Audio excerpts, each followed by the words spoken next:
The Carleton College Convocation program is a weekly lecture series that brings fresh insights and perspectives from experts in a variety of fields. The program has a rich history dating back several decades. The selected Convocation speakers assist the liberal arts mission of centering thoughtful conversations within education and beyond.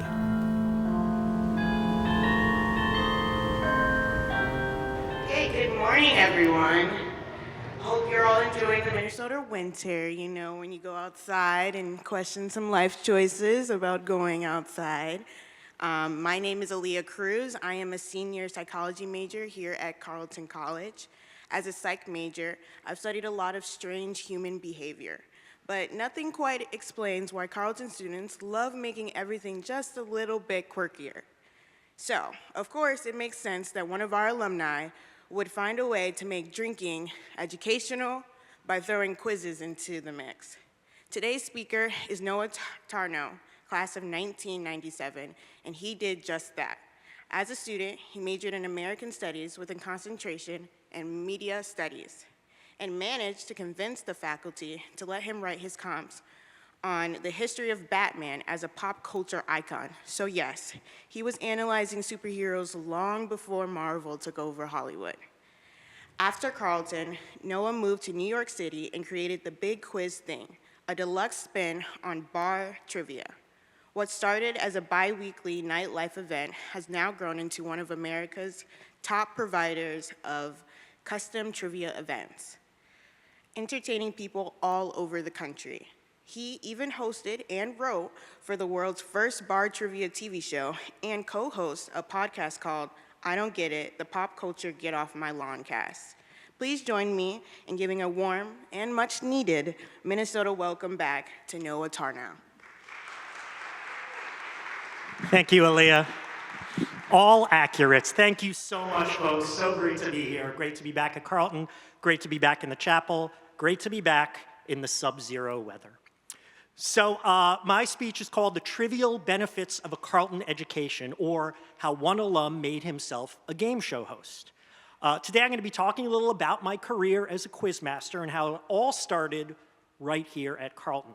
During my talk, I'll be throwing in some trivia questions just for fun. There are no points awarded, no prizes at stake, but please don't yell out the answers because I will be revealing the correct responses at the end. So like most of us, I was a naive 18-year-old. I trusted nearly everyone I met. I didn't know how to manage my finances, and I still thought the best strategy in life was to have a big mouth and run that mouth as much as possible. Ask many of the people who met me when I arrived on 3rd Musser. They just might remember the exceptional size of my mouth. But as I arrived for my freshman year at Carleton College, another aspect of my naivete was that I didn't have a clear idea of what I wanted to study at college. By the way, this was 1993, which leads us to our first trivia question. What 1993 mega blockbuster movie got it wrong? Most of the creatures were alive during the Cretaceous period.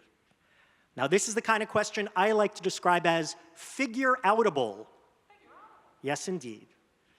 That's the kind of trivia I like to write. I'll reveal the answer at the end. I knew I liked the liberal arts, but that doesn't really narrow it down when you're attending the number 8 ranked liberal arts college in the country. By the way, I remember my freshman year, we dropped like 1 slot in the US News list from 8 to 9 or something, and people lost their minds. It was a big scandal. Things didn't seem as dire in the 90s. I recall being intimidated by all my fellow first-year students who already had an ironclad concept of what they wanted to study. I remember meeting rock nerds who came to Carleton for its excellent geology program. I hadn't even realized Carleton had an excellent geology program. I remember meeting people who had already read every Jane Austen novel 7 times, planning to major in English. I met people hell-bent on studying international relations who had already scoped out their sophomore year off-campus studies program in France or Azerbaijan or wherever. Speaking of which, fill in the blank in this description of this entertainingly useless map. So take a look at that map. It says worldwide blank orientation. What word or phrase fills in the blank? Most of the world is red, including us here in America. Some of it is blue. I think if you had pressed me, I would have said that I was planning to major in philosophy, I remember as a high school student saying philosophy is the study of everything. But I think deep down I realized that wouldn't work for me for the same reasons I had a big mouth. I craved attention. I was one of those insecure young people who dreamed of being famous, or at least being widely admired, and I knew somehow drinking deeply from the works of Socrates, Plato, et al. Wasn't the fast track to notoriety. But I did take 3 philosophy classes in my freshman year, which equipped me to eventually write philosophy trivia questions like this. The longest recorded family tree in the world, 2 million registered people, almost all of them in China, consists of the descendants of what person who lived 2,500 years ago? One thing I did embrace rather quickly was Carleton's DIY spirit. I had been a theater geek in high school, are you surprised? And I loved how there were so many opportunities to do student-run extracurricular performance, whether at the now gone and not really missed Arena Theater, that's me on stage in Arena Theater in 1995, or in, as it was called at the time, Norse Little Theater. That painting, I believe, is still there on the back wall backstage from a play I directed and produced in the spring of 1995. By the way, I know it's now called Little Norse Theater, but in my time it was called Norse Little Theater. I'm gonna keep calling it that. There is no big Norse theater, and besides, I'm an old man, get off my lawn. In my first year, I performed in 4 plays and 1 musical, was props master for another play, got into both an a cappella group and an improv group, and hosted a radio show. Hardly any of it with direct faculty supervision, and most of it with a supreme amount of effort behind it. We were Carleton students, after all. Plus, with rather less diligence, I wrote approximately 72,000 sketches for Chelsea 1117. Now, Chelsea 1117 was a Friday night event in Norse Little Theater. I believe it started in the early 90s. From what I can tell, it's been gone for at least 10 or 15 years.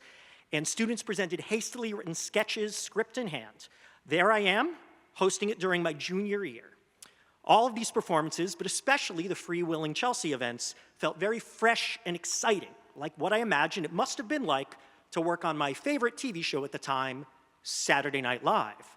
Speaking of which, what 2 words finish this quote from a 2000 SNL skit? I've got a fever, and the only prescription is, don't yell it out, don't yell it out. Another thing I was drawn to, though I'm not sure I would have appreciated it as a coherent subject at the time, was trivia. As a teen, my leisure reading was split into 2 primary topics: books of random, fascinating facts, and comic books. Again, are you surprised? And that takes us to another question. Starting in the 1940s, a series called Pep Comics featured characters who were later adapted for what 2017 to 2023 TV drama. Pep Comics was not a drama, but they were adapted for a TV drama. I would carefully file away my comic books into specialized plastic bags, hoping they would someday be worth a lot of money. I sold them all last year. They were not worth money. But I read my trivia books to shreds. Volumes about pop culture secrets, compendia of music chart statistics, and lists of world records. In the 1950s, twin brothers Norris and Ross McWhirter wrote what book, which ended up becoming the best-selling copyrighted book of all time, according to the Guinness Book of World Records? What is that book? You have heard of it. Copyrighted, so not the Bible. This is what I was interested in, the world through the lens of pop culture-informed bite-sized chunks. But there were hardly any classes on the topic at Carleton or really any other school at the time. So I ended up majoring in American Studies, the closest thing the school had to a pop culture major, although to quote the head of the department at the time, I guess popular culture is part of American Studies, but I don't really think it's very important. Now, he was an excellent professor. I took several classes with him. I liked him a lot, but I think he was wrong on this one. And by the way, I recently took a look through the current academic course catalog, and I found classes called Rock, Sex, and Rebellion, Cult Television and Fan Cultures, and Video Games and Identity. It's all because of me, folks. My influence is strong. And hey, everyone likes video games. What massively successful video game series, dating back to 1992, is associated with the following word: fatalities. Someone back there knows. I saw them get excited. I'm not sure about it now, but at the time, American Studies was great in that it asked students who majored in it to piece together their own roster of required classes, drawing from a bunch of possible departments. And combining that with the media studies concentration, I found myself writing papers and creating projects about various pop culture topics like the history of Halloween, the music of Elvis Costello, and the legend of the 1938 War of the Worlds radio panic. And still one of my all-time greatest accomplishments, as Aaliyah mentioned, I wrote my comps on Batman. Now, this was despite that same head of the department insisting that Batman was too narrow a topic to write your comps on. A fictional character everyone on the planet has heard of was too narrow a topic. Now, to be fair to him, it was 1997, the same year this execrable Batman movie came out, so maybe he had a point. But let's talk about other Batman movies. Finish this quote from a much better Batman movie. So you're going to see a movie clip and hear it. Finish the quote. Here we go. A drinker and a fiend. Mommy gets the kitchen knife to defend herself. He doesn't like that. Not one bit. So, me watching, he takes the knife to her, laughing while he does it. He turns to me and he says, According to Heath Ledger as the Joker, he says what? A lot of my fellow students rolled their eyes, thinking I was wasting my time studying meaningless nonsense, but half of them were chemistry majors who are now lawyers. So who gets the last laugh? Regardless, I loved going to Carleton. And after I graduated, I moved to New York City, having majorly lucked out by scoring the job of assistant to the music editor at Rolling Stone magazine. Then just a magazine, now mostly a website with the magazine side business. I figured that's what I'll do. I'll be a critic of pop music, because the specific type of early 20s snobbery I developed at college was the unbearable snobbery of a rock and roll fan, an elitist, pretentious, pitchfork-reading rock and roll aficionado, which in my case meant I had grown to love rock and roll trivia. A 1996 hit song was titled Blank Supernova. A completely different hit song from 2024 was titled Blank Supernova. What two beverages fill in the blanks? Two different songs, two different blanks, two different beverages. And while that assistant job was extremely exciting at times, I quickly realized that knowing nerdy musical facts had very, very little to do with being a journalist.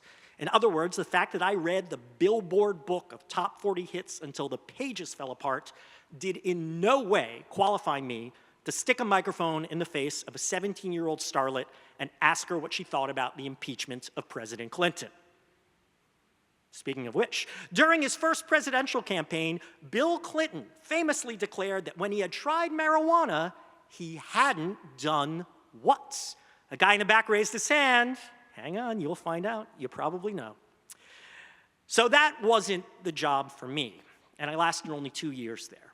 Plus, I missed my theater geekery. I craved the affirmation of the stage. So I spent much of my 20s kicking around the New York City art scene, trying improv again, throwing myself into stand-up comedy, attempting sketch writing, even framing myself as a counterculture performance artist. That's what I looked like on stage for several years, all while holding down a day career as a magazine and a web copy editor. A copy editor, for those of you who don't know, is the person in charge of making sure everything is spelled correctly, punctuated properly, grammatically correct, and in general makes sense. Basically being a repository of trivia relating to grammar. So that was a good job for me, at least at the time. ID the typos in these two signs. Take a look at these signs. Tell me what typo appears in each sign. One in the top, one in the bottom. But at that point, I had passed the quarter-century point of life. And I was starting to feel my age for the first of many, many times. Get ready for it, students. and I realized I was not doing what I wanted to do. The performance art career wasn't going to get me on SNL. The copy editing wasn't satisfying me. I came to realize my true love was, had always been, and always probably would be, useless information, and the processing thereof into entertainment, thus making it useful. Combining that with wanting to be on stage, and I figured it would be great to write and host some kind of trivia event. I decided I wanted to be a game show host. But how? These were the days before trivia was played at every other bar in every major city. So at first, hosting a bar trivia event didn't even occur to me as an option. The best I could think of was to try to worm my way into the world of TV game shows. And some networking got me an audition to write for the hot TV trivia show of the era, Who Wants to Be a Millionaire? Now, this show was a massive hit at the turn of the 21st century. There was a period where ABC was putting it on the air in prime time 5 nights a week. And I was surprised to discover that it's still on the air, hosted by Jimmy Kimmel, of all people. I had no idea. Sometimes that 16th minute of fame is a very long one indeed. By the way, that's a reference to a quote by Andy Warhol. Andy Warhol was an artist. Here's some art trivia. Name the 2 artists whose work has been mashed up here. So 2 artists' work mashed up into that image. Who are those 2 famous artists from more or less long ago? But it turns out that Who Wants to Be a Millionaire did not want me. And besides, I'd never get to be the star of the show. I'm no Jimmy Kimmel. I'm not even a Jimmy Fallon. I find that funny too. And by then, I had discovered the concept of the pub quiz, although I could only locate 5 of them in all of New York City at the time, and all of them were fairly dull. So, remembering the DIY spirit I had honed at Carleton, I decided that I could do it too. And I'd do it my way, complete with my sense of theater geek showmanship, extreme diligence, and yes, sparkly game show host jackets. This is one of 4 people. Hey, jackets! Where in Washington, D.C. can you see a variety of leather jackets, including ones worn by Amelia Earhart, Eddie Murphy, Indiana Jones, and the Fonz? Did college students know who the Fonz was? Okay, he was everywhere when I was a kid. So, around this time, something else big and relevant happened. Having been in the trivia business for more than 20 years, the most frequent comment I hear when discussing my career is, "You should go on Jeopardy!" I was on Jeopardy in 2002, and I lost, getting Final Jeopardy right, but not betting enough money to win. I am a terrible gambler, which is why I hate Las Vegas. By the way, I'm going to ask you the daily double I got wrong on Jeopardy, so I didn't write this question, but I'm not going to phrase it as the answer to the question. I'm going to phrase it in a normal way. Here it is. I got it wrong. Name the 3 countries that border Mexico. I got 2 of them, folks. The 3rd will haunt me to the end of time. And while losing Jeopardy was extremely painful, I can count on 2 hands the number of times I've watched the show since then. It filled me with a new resolve. And thus, a few months later was born the Big Quiz Thing, my concept of bar trivia event as show. Not just something to keep your mind occupied while you drink, but a performance in its own right. Written, hosted, and produced by me. And the basic idea today remains that I, now joined by a team of people, dress up the pub quiz format in a lot of bells, whistles, glamour, and hard work. For an example, in an attempt to up the entertainment factor, I pioneered the concept of giving wrong but funny answers, a gimmick we call smartass points. The idea was to treat it like an actual TV game show, complete with the performance spirit I developed here at Carleton. And a lot of that spirit has been bolstered by our multimedia content, which we worked into the game pretty early on, far before most other trivia events had. For example, I'm going to show you one of my favorite multimedia games where we juxtapose the video from one movie scene with the audio from a different scene from a different movie. Name both movies, the movie you're seeing and the movie you're hearing. Give this one a try.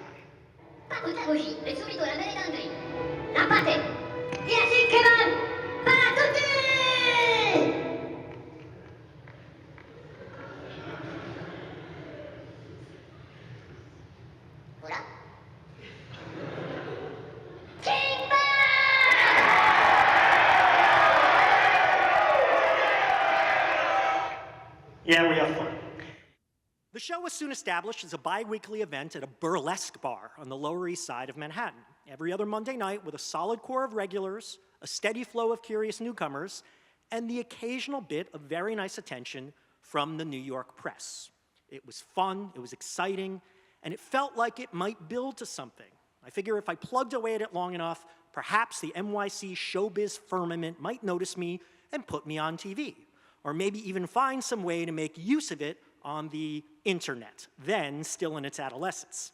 Yes, folks, the big quiz thing is older than TikTok, it's older than YouTube, it is older than Facebook. Facebook, Instagram, TikTok, YouTube. Put them in order, most to least, by how many people on Earth use them every month. And it might outlive some of these. And if the entertainment big guns didn't come, oh, sorry, there you go. And if the entertainment big guns didn't come calling, hey, it was still an adventure. I got to be on stage on a regular basis and flex my trivia writing muscles. And I was doing okay with the editing career. But there was a third option, something I hadn't considered: private events. One night, a guy approached me and asked me to host a custom-written quiz for his friends for his birthday in his home. Obviously, I said yes, but then he asked me how much I charged, and having never considered the option before, I told him verbatim, "Whatever you're willing to pay me."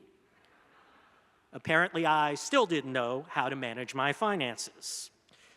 But I have done a lot of financial trivia over the years, including this. 3 Latin American countries, Ecuador, Panama, and El Salvador, all use the exact same currency. Same bills, same coins. What is it called? What is that common currency called? Soon after, I did score my first corporate gig for the New York office of an Australian bank, and that led to more clients. In the first couple of years, I entertained a couple of synagogues, a few law firms, a university ichthyology department, a weekend summer camp for adults, and more, learning as I went. For example, no one had told me that when a client books you, it would really be smart to have them sign a contract and pay a deposit just in case you write 30 custom questions for them, buy extra technical equipment, travel an hour to scope out the venue, and then they cancel the event. So now I send a contract. But I kept going and going and going, making a ton of mistakes along the way, but inching forward bit by bit, until I finally quit my editing career 10 years ago. I won't deny that I've benefited from some privilege, but that didn't stop me from busting my ass. I've worked with thousands of clients in 33 states and a handful of foreign countries. Yes, I keep track. We're closing in on Nebraska. We get Nebraska next month. And not seen on this map, Canada, Mexico, and of all places, Ireland. Speaking of states, what's the only letter of the alphabet that doesn't appear in the name of a US state? Only one letter, 1 out of 26. I've hosted in offices, bars, restaurants, private homes, backyards, bowling alleys, beaches, the backs of moving trucks, and the tops of skyscrapers. I've entertained crowds from 3 to 1,000, ages 1 to 95, and for 2 sitting US governors. I've written tens of thousands of trivia questions, coming to discover that there's an expertise to the art form that too few quiz providers display. I still occasionally do events for the public, but I found they're more work for less money. And besides, the style of trivia I like to write, the figure-outable style, is better suited to the trivia curious than the trivia fanatical. And of course, in 2020, I hosted a lot of virtual events online, and still do the occasional one now. In fact, I've been especially fortunate to be hired for several events by Carleton College, including an annual alumni event. Register now for the next one, February 8th. I believe future alumni are welcome to play. And I've come close to breaking through to a higher level several times, even making it onto TV. I pitched the show to Comedy Central as the world's first bar trivia TV show, but the executive I had met with had never heard of the concept of people playing team trivia games in public, so she quickly said no. Instead, I worked with the New York City government, writing, hosting, and producing this local show centered entirely on New York City-themed trivia content like this. Here in New York City, we were in New York at the time, what is 151 feet, 1 inch high? You've heard of it. I've been extraordinarily fortunate. I've managed to combine my twin passions for trivia and performance into a sustainable business. I started out on third musser with a little more than a big mouth and a roommate who couldn't stand me, and I made myself into a game show host. My work is to entertain people and do it my way, the way I did it on the stages of Carleton, learning as I go. I get to use the supposed nonsense I studied at school to earn my living, and I get to wear sparkly jackets. It's not what I remotely imagined I might do when I arrived at or graduated from Carleton, but that's the beauty of a liberal arts education. It equips you to take almost anything, even useless information and a raging desire for the spotlight, and create a life that you never really imagined. Thank you.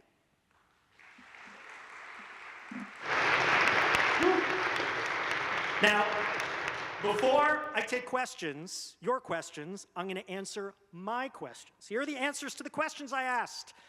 It was the 1993 mega blockbuster. It wasn't Cretaceous Park. It was Jurassic Park. That map showed worldwide driving orientation. Most of us do it like us, on the right, some people on the left. The longest recorded family tree in the world, 2 million people, almost all of them in China, is the descendants of Confucius. The SNL skit, it was Christopher Walken saying, "I've got a fever," and the only prescription is more cowbell. Pep Comics gave us the first appearance of Archie, Betty, Veronica, Jughead, et al. It gave us the TV show Riverdale. Norris and Ross McWhorter wrote what book? Best-selling copyrighted book of all time? According to the Guinness Book of World Records, it is the Guinness Book of World Records. What are the odds? Fatalities is associated with Mortal Kombat. The Batman movie, The Dark Knight, the Joker says, "Why so serious?" The 1996 hit song by Oasis was Champagne Supernova, and last year, Chappell Roan gave us Red Wine Supernova. Bill Clinton claims when he first ran for president that when he tried marijuana, he hadn't inhaled. Sure. ID the typos. The first one says 0.99 cents, which technically means the items are less than a penny. It should be $0.99 or just 99 cents. And the one below it from Coney Island in New York, it says fun for the whole family, H-O-L-E. I hope they mean W-H-O-L-E. The artists mashed up, you had Salvador Dali and Georgia O'Keeffe. You could see all those leather jackets at the Smithsonian. The three countries that border Mexico, of course, I knew the USA. I correctly guessed Guatemala, and I forgot about Belize. Damn you, Belize. The movie mashup, you saw the video from Oppenheimer and the audio from Minions. Put the social media platforms in order. Facebook currently has 3 billion users, YouTube 2.5 billion, Instagram 2 billion, and that plucky upstart TikTok has 1.6 billion. 3 Latin American countries all use the same currency. It's called the US dollar. They use our money. The only letter not in the name of a US state is Q. There is no Q state. And finally, 151 feet, 1 inch high in New York City, Liberty enlightening the world, AKA the Statue of Liberty. There you have it, folks. Thanks for playing.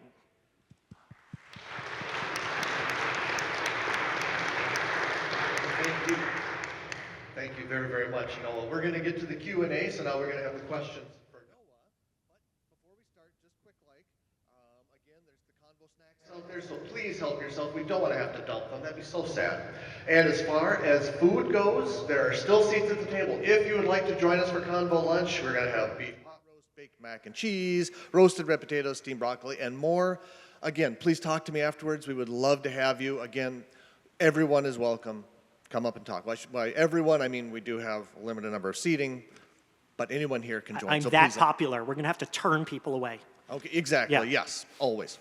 And with that, we're going to open up to Q&A, including our friends on Zoom. So if you have a question for Noah, who can kick us off? All right, and I am going to do it then. I'm going to kick it off. So, Noah, have you ever been heckled or dealt with a difficult audience? And if so, what did you do? I mean, a lot. And part of the reason, so I mentioned I did stand-up I did it for 3 years, and part of the reason I was not a good stand-up is I couldn't deal with crowds. Like, I had my script, and I worked on that, and that's not the way to do stand-up. You know, the trick is to kind of read it like you're reading it for the first time.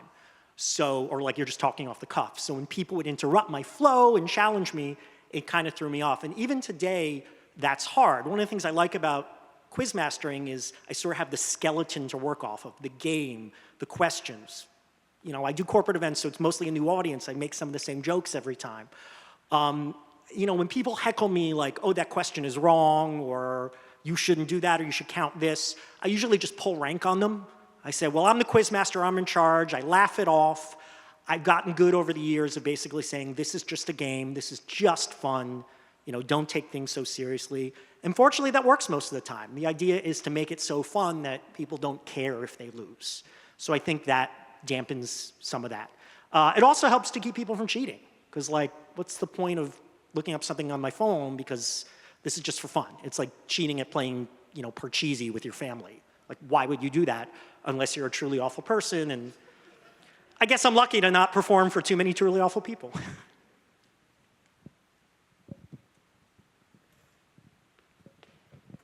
Hi. Hi. My name is Erica. I'm signed up for the February 8th trivia Awesome. contest. Can you give me a hint? Well, you know, no, but I will tell you that, so every year it's sort of general trivia, but spread throughout are questions about Carleton and its history. And combined with, this will be the 5th year I've done it. I've done Family Weekend the last 2 weeks. I've done reunions several times. So I'm really scraping the barrel now for Carleton trivia. So the more obscure, the better. But you might have an advantage being a current student. Remember, a lot of these people went to Carleton in the 70s. So all I'm going to say is, you know, put yourself in the Carleton headspace. Think about the school and its history. That's the only clue I'm going to give you. Thank you for sharing so much about your journey and your Thank time you. at Carleton. If you could give one piece of advice to your college self, what would it be? Or if you could tell your college self something. Relax. I was pretty uptight. I mean, I don't want to get into it too much, but I was, you know, I took things too seriously. Everything was life or death. Have more fun, I guess.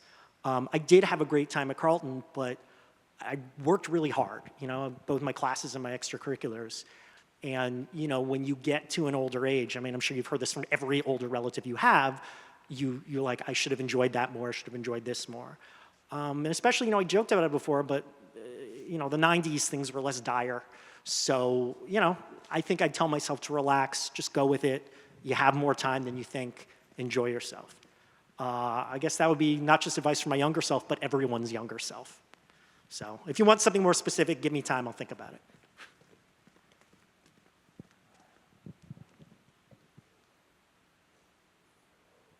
Hello? Hi. There you go.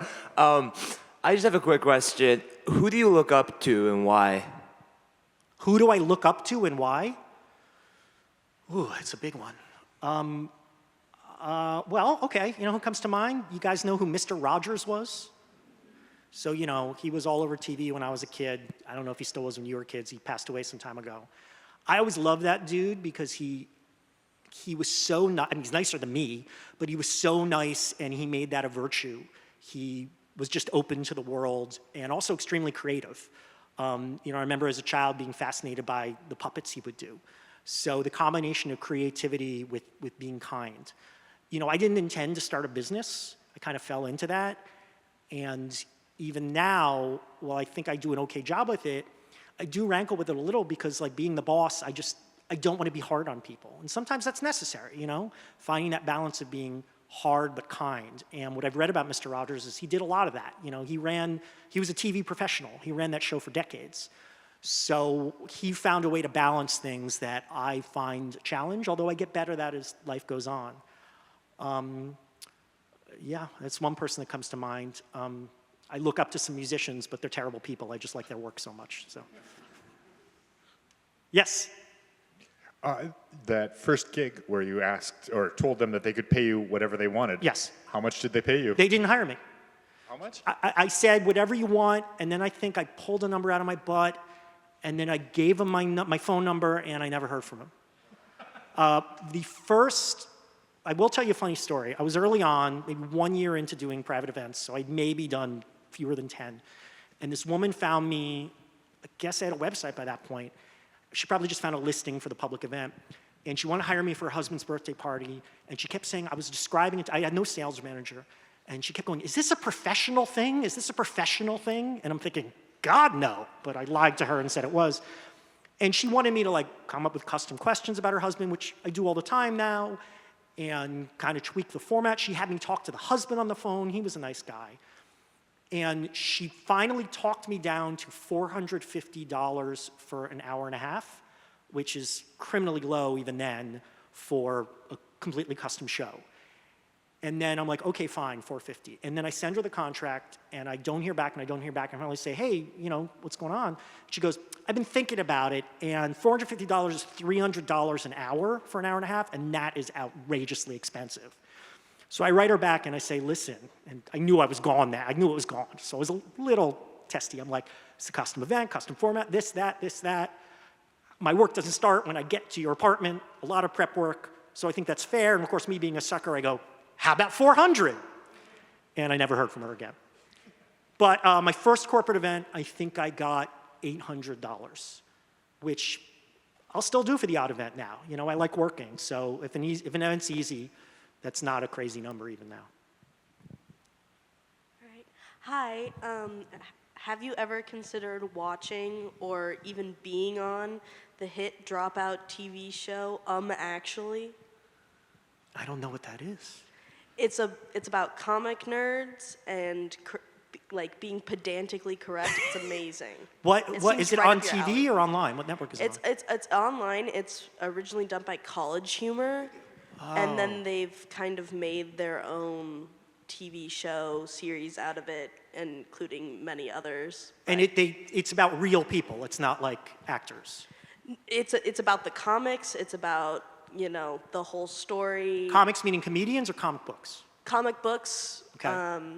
And there's some, they do TV shows or D&D or a whole bunch of other things. I'll but check they do, it out. Specific comic book ones. I didn't really pitch, but I briefly had an idea of a reality show about trivia hosts traveling the country and playing other trivia. But, as I mentioned before, my TV pitching history is not sterling. But Actually, it's called? Yep. That's a perfect name for that. Thank you. Hey, you know where a mansplainer gets his water? From a well, actually.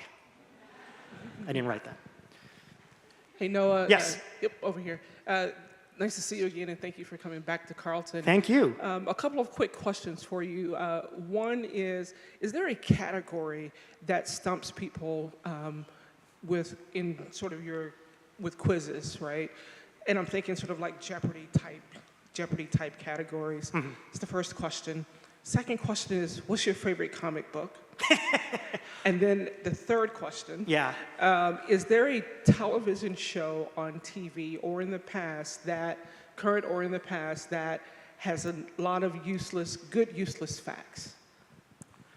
Okay, so 3 questions there. First one was, what does stump people? So I don't really try to break it down into categories so much. I like questions that kind of straddle things, but I will tell you, I find that literature questions, it's sad how, one of my favorite literature questions is about the Scarlet Letter, and I think it's easy and, people forget about or have never read the Scarlet Letter. So literature seems to stump people more than I think it would. Your second question was, favorite comic book? Well, I mentioned, obviously, I was obsessed with Batman. I mean, my favorite comic of all time is Watchmen, but that's so cliche. My favorite Batman story is probably Batman Year One. I don't read many new comics anymore, but I recently signed up for DC Infinite, so I've been reading that. More of a DC kid than a Marvel kid, but I like the movies because everyone likes the movies. And your third question is a TV show with useless information. It's a good one. I used to briefly be into those food reality shows, like Anthony Bourdain traveling the world or Man v. Food, and I felt those were really useful. They had a lot of good travel stuff. But I'm getting old. I only watch old TV now. It's really sad. These are one of these questions I'll think of more. If you catch me later, I'll probably have thought of something better. But food shows, even though I don't cook. Yes? How was your third muster experience? The greatest floor. Can you still write on the walls in the hallway with dry erase? I love that. One day I was bored, I wrote Watchmen quotes all over the wall. It was pretty good. Like all freshman students, you make friends with your freshman floor mates. I'm still friends with a woman who lived on 4th Musser when I was there. I mean, the roommate they assigned me with, he was terrible. He moved out after the first term because he was annoying. But the guy who moved in was a sophomore coming back from off campus. We're still friends. He married his girlfriend at the time. Their daughter just graduated, I think, last year. So pretty amazing. Yeah, I liked it. I mean, it's not the greatest dorm, and it looks like it was built in the 1800s, but I think it's a great place to be a freshman, sure. Good for you. Although Norse, in my day, Norse was the dorm. That was the hot dorm, and they lived there for 1 term. But we had fewer dorms. We didn't have James and Cassatt and all of those. Yes? Accidentally, sorry. We have a number of questions from Zoom, so I'm going to break in super quick. So here's one of them.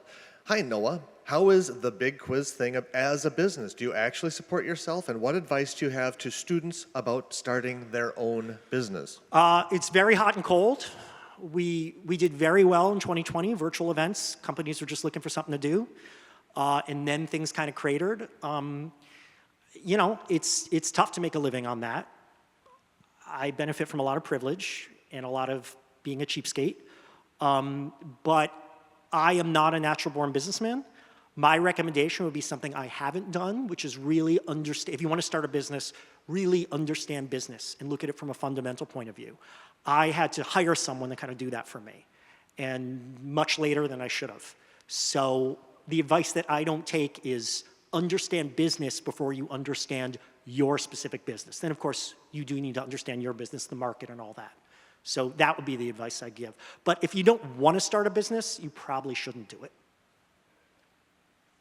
Just try to work for someone else who hopefully won't treat you bad. Yeah. And another Zoom question? Yep, I'm going to break in with another Zoom question, which I just minimized. How do you go about finding other quizmasters, and do you miss not running all the events yourself? So I host about 1 out of 5 events now. I have 6 other quizmasters, that's all. And I like having a small group of people. I train them all personally. I know them all personally. I consider them all friends. I found them a variety of ways. One guy was a fan when I did public events, and we started working together, and he's a professional voiceover artist. One guy's a professional improviser. He connected me to one of my other hosts. One guy was a professional comedian and a poet. He connected me to another comedian as my host. So I sort of find them through connections. I made a lot of connections doing the arts in New York in the 90s and the 2000s.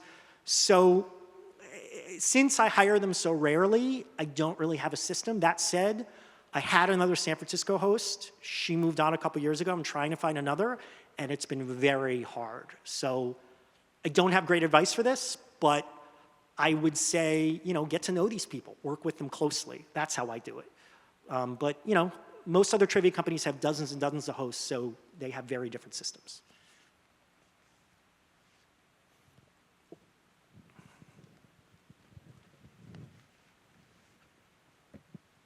Hello, I love your style, by the way. Thank you very much. Maybe in your 20s, did you ever run into anyone, or maybe it happened a lot, maybe it's just part of life, but did you run into people that were close to you, respected you, but maybe felt you should get a more serious job? Yes, or that person was called my father. Okay, could you just elaborate maybe, if you don't mind sharing, on how you handled that dynamic? You know, I think that's one of the things that pushed me to really turn it from just this fun thing I was doing. Maybe I'll get lucky and get noticed, or else I'll just go back to magazine editing, versus making it a business. That pushed me to legitimize it. You know, really, because for a while I didn't really feel like this was my real job, especially when I had a day job. And even after I didn't have a day job anymore, I remember when I started going to a co-working space, because I didn't want to work at a home and work in coffee shops. Like, actually the physical act of going to an office really made me feel like this is my job, this is my career. So it was leaning into the professionalizing it. Everything from, you know, another reason to make sure you have contracts is just, this is a business. You need to treat it like a business. You can't operate on a handshake. So I think that's the way I do that dynamic, is I just push the business more and more so that people can't ignore that this is a professional thing. If I could tell that woman long ago, whose name I don't remember. So yeah, I mean, I think of the dynamic with my dad, and now he gets it. You know, I turned him around, because he's a great guy and he wants me to be happy. So, you know, he had an open mind to that, and we got there together. So Hi, Dad, if you're watching this. He might be. So. Thank you so much for coming to Carleton, and I will say I did play your trivia at Family Weekend, and it was a lot of fun. Great. My question is, your career path was very non-linear, which is really cool, and as someone who's kind of trying to figure out my career path right now, what things or aspects of your career did you look for when you were kind of forging your path? I mean, it was kind of haphazard for me. Most of my 20s, I was looking for what's going to scratch that itch, what's going to get me the attention I want, what's going to fulfill me creatively. I think that was a lot of that for me, which is why I'm not a natural business person, because I wasn't thinking strategically. I was thinking emotionally, which can be hard, really hard. But, not everyone has this luxury, but, look for something that's going to satisfy you. Look for a job that you don't dread going to every day. Look for something that, if things are tough at home or whatever, you could take some solace in your job.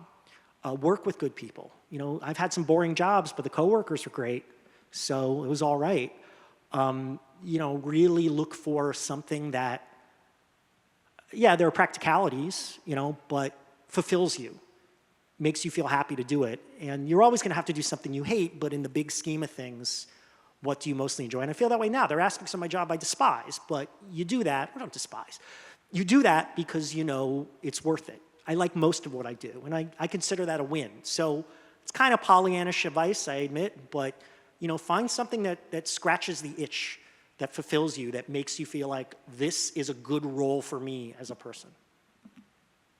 Can you tell us about this jacket you're wearing? So I have 4 jackets. They were all created by a friend of mine, an artist in New York City. It was sort of her idea. She gave me the first jacket as a surprise gift about 1 year into doing the quiz. So she was the door person for the show as well, so she came every time. And it really accorded with my idea of making, adding the bells and whistles and stuff. And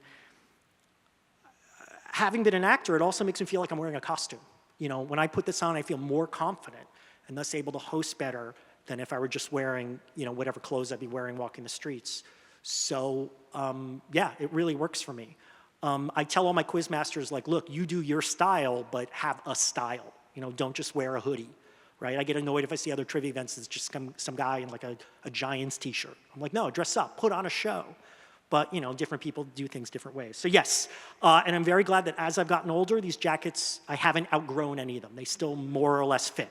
So I'm happy about that. Hi. I'm just curious, again, being someone who is managing their own business, involved in a very creative and generative profession, and a profession that requires and you're giving a lot of passion to, how have you set up boundaries to maintain a healthy work-life balance It's a good question. And avoid burnout? I'm terrible at that. I like working all the time. Especially this year, I'm trying to relax more. So it's very important to have hobbies, because some people that doesn't come easily. Sometimes people ask, what are my hobbies? I'm like, well, gee, I like that. But actually consciously develop new hobbies is something I'm working on now, right? When you do what you love, you work every day. I think that's important. The people I work with, I like to work all the time. I send them messages at all hours of the night on the weekends, but I'm very clear with them, do not respond at night. Do not, if you want to, fine, but you are under no obligation. If I send you a message on a Saturday, unless something's burning down, do not respond you are under no obligation to respond till Monday. So basically verbally establishing that with your coworkers and having these hobbies and maybe even formalizing the hobbies. Don't just say I like to watch movies, join a club that watches movies and talks about movies, right? I love karaoke. When I moved to San Francisco, I embraced karaoke to make friends, and I actually joined a karaoke league for a time. It was weird. And having rehearsals and practice and a place to go made it more than just, maybe I'll go tonight.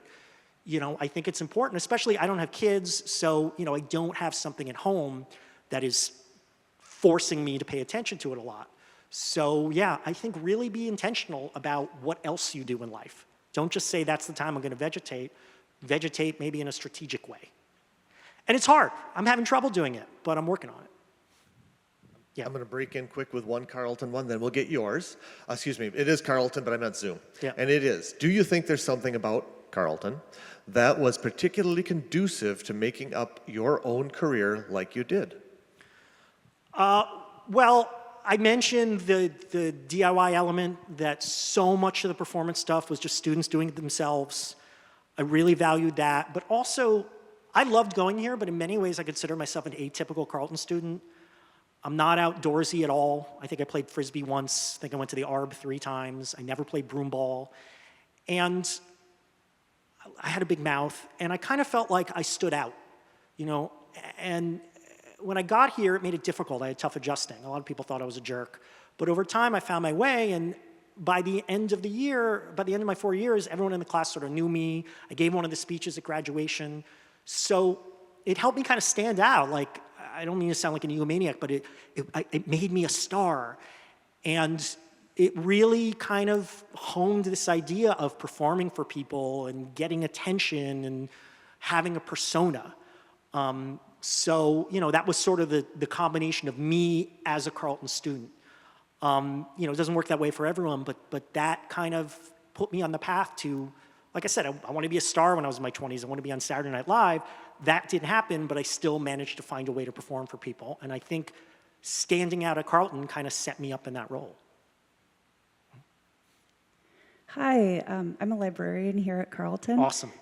And I was wondering if you're still collecting your own like print reference materials, like the Book of World Records. Do you feel like there's, are you still thinking about, does it help to have print materials? I feel like I'm leading you now in this digital. It probably does. I've been downsizing a lot the last 10 years. I moved from New York to San Francisco. I put almost all my books in storage at my parents' house, and I miss almost none of them. It's also just so many resources online. It's just hard to justify it. But I gotta tell you, I was in New York a couple months ago, and a friend of mine had this old trivia book that I used to own, and I borrowed it from her. I took it home, and I'm going through it now, and it's so great just to have the paper. I mean, that's another way to work-life balance. Don't read stuff online. Read actual paper books. It's amazing how much more you relax when you can't just, oh, I'll look this up. You know, just read. So I'm gonna say you're right, but I still don't do it. How about that?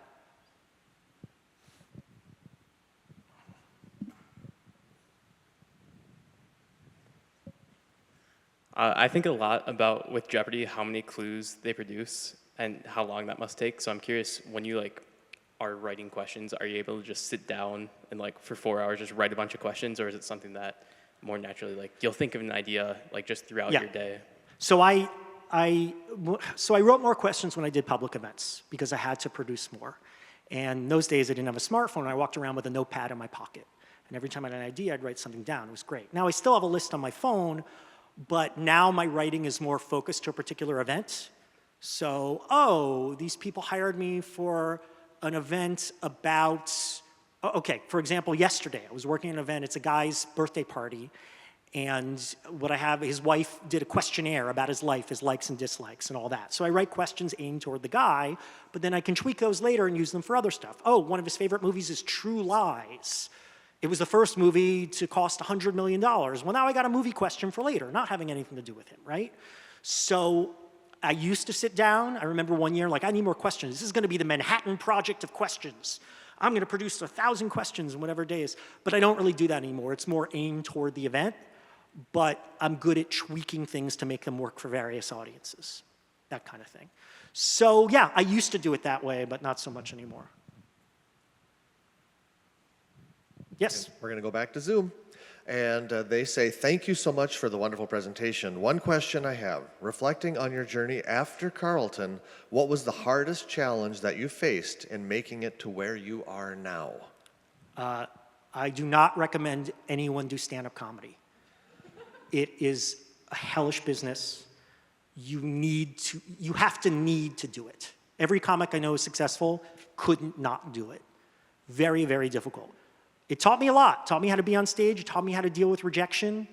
It taught me how to sort of be funny. I mean, I wasn't that funny as a stand-up. I had my moments, but for the most part, not. So that was the hardest part. I often say that's the hardest job I've ever had. Job, I didn't make any money, but it's the hardest role I ever had. So I don't know if that's very useful advice, but yeah, that was the hardest part, is doing stand-up comedy.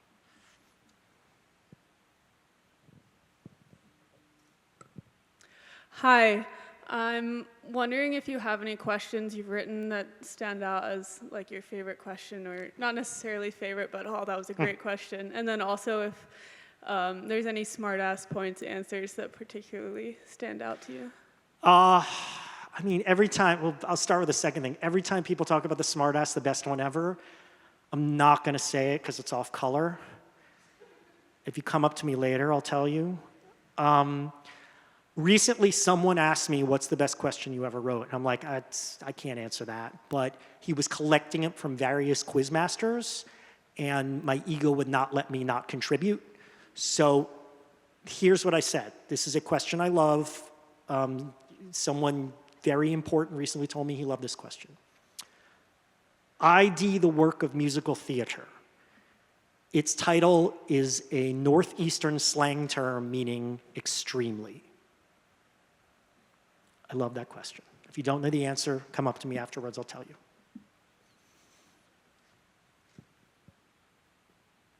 All right. That might be the end of the questions. So thank you very much, Noah, for being with us today. Thank you all for being with us today as well. And we'll see you at Convocation. Thank you.